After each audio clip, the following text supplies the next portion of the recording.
Yo people, welcome back to RonstechHub, and today I'm going to be showing you guys from scratch again, very quickly, very sharp, very quick video on how to install everything you need to get the Raspberry Pi AI Hat Plus 2 working to get to the WebUI stage. It is relatively simple, but it does throw random errors at you, which I've encountered like 3 or 4 times now because I've done this 3 or 4 times. So stay tuned, watch the video, and hopefully it's useful to someone. Step 1, you plug your memory card into your laptop or your computer. Step 2, you open the Raspberry Pi imager and you're going to choose Raspberry Pi 5 from the options here. You're going to click Next. You're going to choose a Raspberry Pi OS 64-bit. Click on that, then go to Next. Storage, you choose the memory card you just plugged in. Leave this box ticked so it does not pick up your hard drive or your SSD where your operating system is installed. Click on Next. For customization, I will skip this. I don't need to customize anything right here. I'm going to be using Raspberry Pi Connect to link to my device, so this isn't necessary for me. Click on where it says Write. When this window comes up, click on I understand, erase and write. Simply wait for this to finish. When other windows pop up, you don't need to worry about them. Simply ignore them. Wait for Raspberry Pi Imager to finish doing what it's doing. Once completed, Raspberry Pi Imager will automatically remove the device. So you need to click on OK, close this down, remove the memory card from the PC and plug it into your Raspberry Pi. I'm back on my Windows PC. I'm going to connect to my Raspberry Pi 5 using screen sharing instead of working directly on the Raspberry Pi because it's just a bit easier for me to work. So to do that, you log into Raspberry Pi Connect on the Raspberry Pi first. I have a video on the channel that shows you how to do that. Then you come back to whatever PC you're using and log into Raspberry Pi Connect on there as well. I've added my device, which is here. It's called Pi 5 AI, that one there at the bottom. I'm going to click on where it says connect via or via, however you say that. I'm going to go to screen sharing and then it's just going to come up. I'm on the same network. I've logged in. Even if you were not on the same network, this would still work perfectly fine. There we go. That's loaded up. I'm going to open terminal and just quickly test to see if this is working how it should be. So let me zoom in as much as I can. I'm going to go to LS to list my current directory. Perfect. I'm going to go to CD, then downloads. If I do LS in here, perfect. I have all the files I need. So I'm going to show you how to install every single thing you need to get the Raspberry Pi AI Hat Plus 2 working. The RonstechHub website has a blog post on there, and the blog post is called 017. That's the 17th one I've posted. It's called Raspberry Pi AI Hat Plus 2 Run LLMs locally. If you click on that and you scroll down roughly about halfway down the page, you're going to start seeing some commands. If you copy and paste these commands in, it will show you how to install everything you need to get this working. If anyone has any issues, please message me on this video, leave a comment, and I'll try my very best to try and fix the problem, then give you the instructions on what you need to do. I'm adding the Hailo test repository. I'm doing sudo apt update, then sudo apt full upgrade -y, pressing enter. That's going to check for any updates. Then it's going to ask me to install whatever I need. Nothing needs updated now because I just did an update. Then I'm going to do sudo reboot now. If you do sudo reboot, that's going to wait 30 seconds or a minute. Sudo reboot now resets the PC straight away.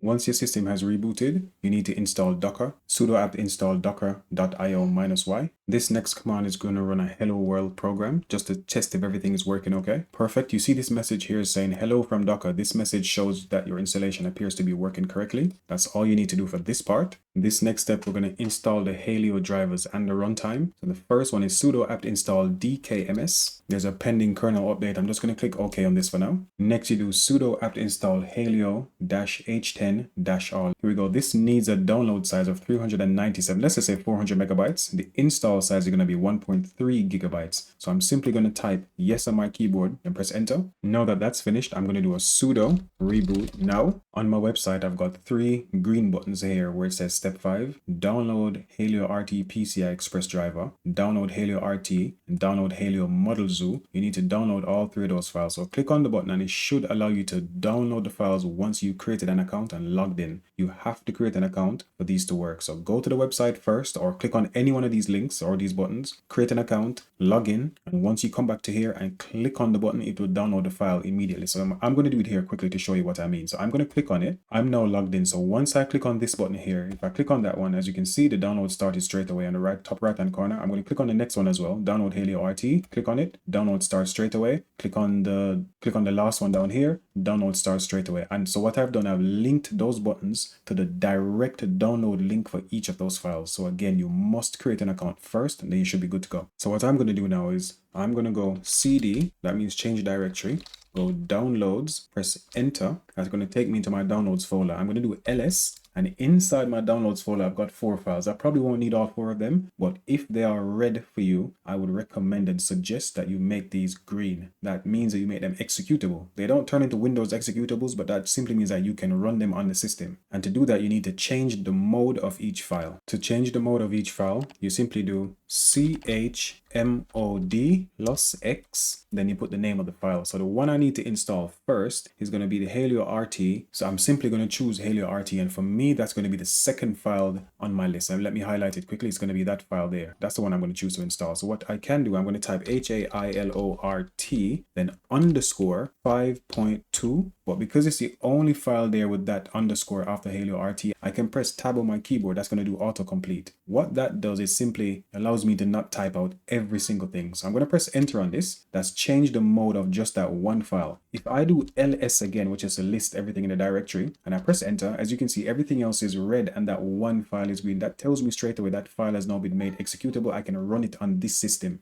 I'm going to go ahead and do exactly the same thing for every single file in this folder. And again, it's chmod plus x, then simply the name of the file. So whatever you've changed your names to, or if you haven't changed them, that's perfectly fine. Leave them as they are. All my files should be okay now. So to test it, I'm going to type clear to clear everything on my screen. Then I'm going to do ls again to list everything in that directory. Press enter. All my files are now green, which tells me I can now run my install. I can run these files now. I just realized I didn't have the change mode instructions on my website, so I'm going to go ahead and add that in as well. If when you put this command in you get an error, I don't know why it does that. Sometimes it gives an error. I've installed this like 3 or 4 times and sometimes it doesn't. What you're going to need to do is remove all the dependencies and then reinstall everything. So the next command I give you, which I'm going to update on the website as well, you do that one only if you get an error when you try to install all 3 files. This is the command here. It's going to remove some stuff and then straight away it's going to go ahead and reinstall some stuff as well. But this will be on the website soon. I'm going to do the Halio scan to see if everything was installed okay. It sees a device, and the next step, step 6 on the website, says I need to start the hailo-ollama server. Perfect, the server's running. So what I need to do next is leave this as it is, leave it running. I can actually minimize this. You need to open another terminal window and paste the other commands in. So from here on out, you're going to use this extra terminal window to run these commands. I'll tell you if you need to switch back over again. You need to get a list of all the available models. So when you run this command, it's going to return a list, and you should have Qwen, DeepSeek R1, and whatever else has been added. So I'm going to run this, and I've got here DeepSeek R1, Llama 3, Qwen 2.5 Coda, Qwen 2.5, and Qwen 1.5B. These are all the ones available as of January 2026. This next command is going to download DeepSeek R1. It's on the website as well, so simply copy and paste it. I know it looks a bit messy, but don't worry, it works perfectly fine. This next command is going to download Llama 3.2. This final command will download Qwen 2.5 Coda. This is the command you need to run to use the test query. So the one I have is going to translate from English to French. The cat is on the table. This is what I got from the Raspberry Pi people, but you can change this to whatever you want within reason. I got an error when I ran this for the very first time after downloading all the different models. So what I would suggest is this is left open in the background, and I think it either crashes or because it doesn't get any commands for such a long time, it probably shuts down by itself. So what I would suggest is close everything down, reboot the system. When it comes back up, you start the hailo-ollama server again, and then you run this command. So I'm going to press enter on this now to see what comes up.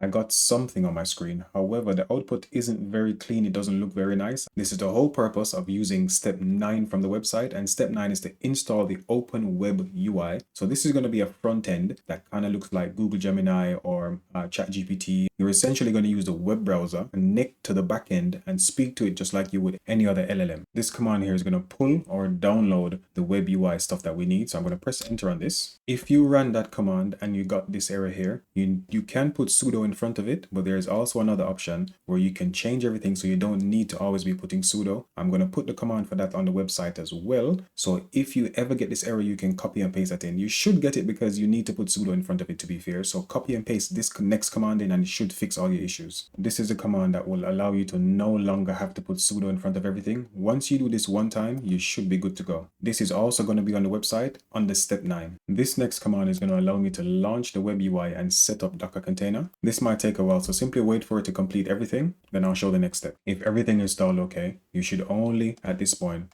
go to your web browser and type in the address that you entered. The default one is 127.0.0.1 using port 8080. Please be sure that when you get to this stage where you have to enter the web address at the very top, the S is by default added in because obviously Google thinks everything should be secure. So where it says HTTPS at the very top, please remove the S for secure. The S just means secure. Remove the S, press enter. Don't worry, this is being run locally anyway, so it's not going to go to the internet, so it doesn't need to have a secure connection. From there, you scroll down and click on where it says get started. You're going to enter your details. This is only going to be used locally, so you don't need to worry. And whoever signs in first is going to be automatically be the admin person for the account. So I'm going to put RonstechHub for mine, email ronstechhub@gmail.com, and I add my password. I'm going to click on create admin account. Yeah, save it. I'll skip signing into Chrome for now. Close this, and here we are. So this is the ChatGPT like interface, and it does look very much like ChatGPT. From the drop down menu, you have all the models I downloaded earlier. This one down here, when you move your mouse over it, it tells you that you can submit a question and it will use a random model, and what it will do is you will get to vote on which model you think gives the best answer back. But to be fair, each of these do very specific things in my opinion. For example, 2.5 coder from Quen is most likely going to be better for coding.